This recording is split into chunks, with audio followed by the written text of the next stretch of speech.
so they're definitely awesome. You just want to feel on your how you doing after taking that heavy hit and so forth. Yeah, to answer your question, I feel good.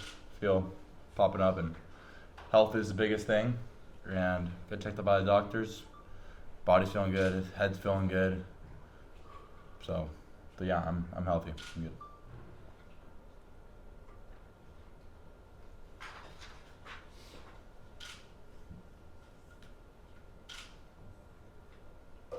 This is for both of you guys, if you could each answer it. Just wondering how you sort out what happened tonight after you played so well for so long, and then it kind of all came apart at the end, and where do you go from here? How do you get over this? Yeah, that's a great question. It was tough, and it sucks. Everybody in the locker room knows it sucks. Everybody could have done better. I mean, but a lot, including myself. I would say that what Coach Wilcox said, he said there's a fork in the road, and I truly do believe that. We are 3-2 right now, which is a lot better than a lot of people thought we were going to be in the beginning of the season. That doesn't matter. However, this is a great fork in the road, and every team ahead of us is beatable. And we believe that Miami was the best team we've faced all year. And it sucks. It's in the past, and this one really, really hurts. But it's all about our response. I mean, obviously we didn't get the outcome that we wanted, right? And at the end of the day, it's just a few little plays. You know, that's all it takes. But you know, it's a learning experience. You know, we're gonna move on and you know just keep playing ball, and it's all about how you respond. You know, it sucks, but you know if you dwell in the past and you know keep thinking about this, it's not gonna go positive. So you just gotta move on, keep going, learn from it, be better. Yeah, as one of the leaders, is it up to you guys to sort of make sure the team moves forward by Monday? Yeah, definitely. I think you know this kind of brings in attention. You know, everyone needs to step up. You know, on the field, off the field, and just you know work to you know be a leader, encourage the team.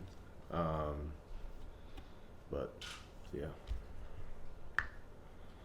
Hey Fernando, I'm Thomas Christopher from the League Winners. You know, in the first half, you guys had a lot of success on offense. In the second half, Miami obviously made some adjustments. What kind of challenges did they present to you specifically, if you can recall?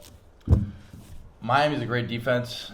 Every team they played, they pretty much have shut down, excluding Virginia Tech, which they made a lot of great off-schedule plays. So I was really proud of the offense and how we battled and how we were able to execute at a high level. Evidently, it wasn't enough, and as Cade said, we got to get everybody on board before Monday. I would say it's similar to Oregon last year for the ones that follow Cal football, where it was a similar press conference like this. I still remember to this day, myself and Noel right here, and we got killed by Oregon.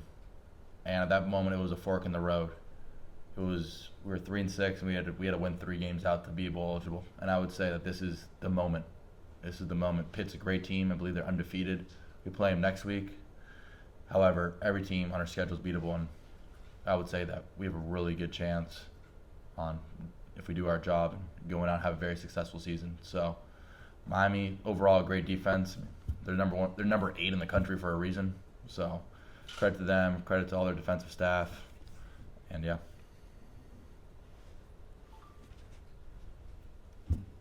Yeah, Fernando, in your news conference on Tuesday, you said something, I'm paraphrasing it a bit, about you don't want to worry about an egg cracking because when you worry about it cracking, that's when it usually does. Did you guys go through that kind of maybe in the second half or not?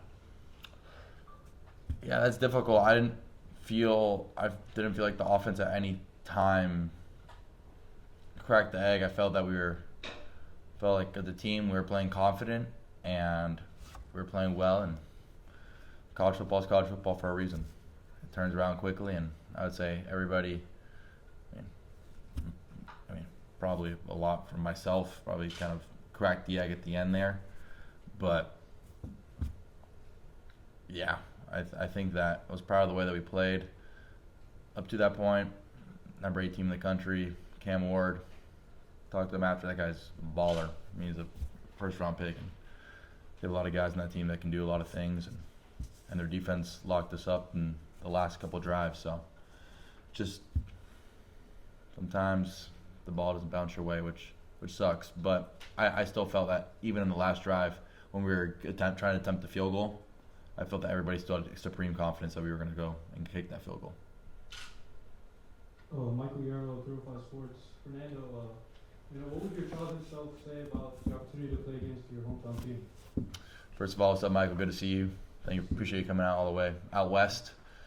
My childhood self, if you told myself that I'd be playing the Miami Hurricanes and number 8 team in the nation game day, I would obviously be I wouldn't believe you. There's a lot of great players in the team. They're number 8 team in the country. However, it didn't go our way, and it sucks. I mean, if you would have told me that we won, now I would have probably cut off a leg for that. But like Cade was saying, we got to go on to the next game, and glad we were able to compete well against a formidable opponent like Miami, but we expect to win those games. So my childhood self would be, I don't think he'd believe you that we'd be to this point, but got to keep on pushing forward. 2 final questions here in the front. Fernando and Cade, you guys have clearly taken strides as leaders over the course of the last year or so. This is gut check time for this roster that hasn't experienced this type of setback yet. How do you guys reach into the well to find out what this team is made of as leaders?